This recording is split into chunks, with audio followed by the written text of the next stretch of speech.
समुदाय विशेष के युवकों द्वारा धमकी भरी वायरल पोस्ट का मामला।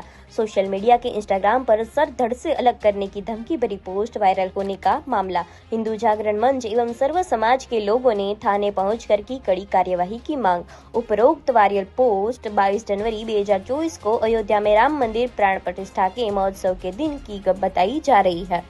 वायरल पोस्ट में सब्र, जब वक्त हमारा आएगा तब सर से अलग किए जाएंगे जैसे आपत्तिजनक लेख के साथ धार्मिक भावनाओं को उकसाकर राष्ट्रीय भावना को आहत करने एवं दंगा भड़काने की नीयत से स्टेटस लगाने का किया उल्लेख।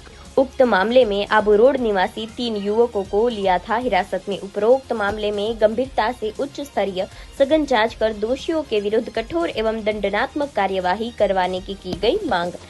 इस अवसर पर हिंदू जागरण मंच के प्रांत कार्यकारिणी सदस्य सच्चिदानंद झा, जिला सह संयोजक गोविंद मालवीय, वीएचपी प्रखंड अध्यक्ष भलाराम देवासी, बजरंग दल प्रखंड संयोजक नरेश कुमावत, नगर पालिका उपाध्यक्ष रवि शर्मा, अधिवक्ता परिषद के अर्जुन दरिया, प्रताप सिंह चनार, स्वामी योगेश महाराज, आपेश्वर धाम चनार, दीपक अग्रवाल, राहुल पवार, संजीव बंजारा समेत अनेक हिंदूवादी संगठन एवं सर्व समाज के लोग उपस्थित थे।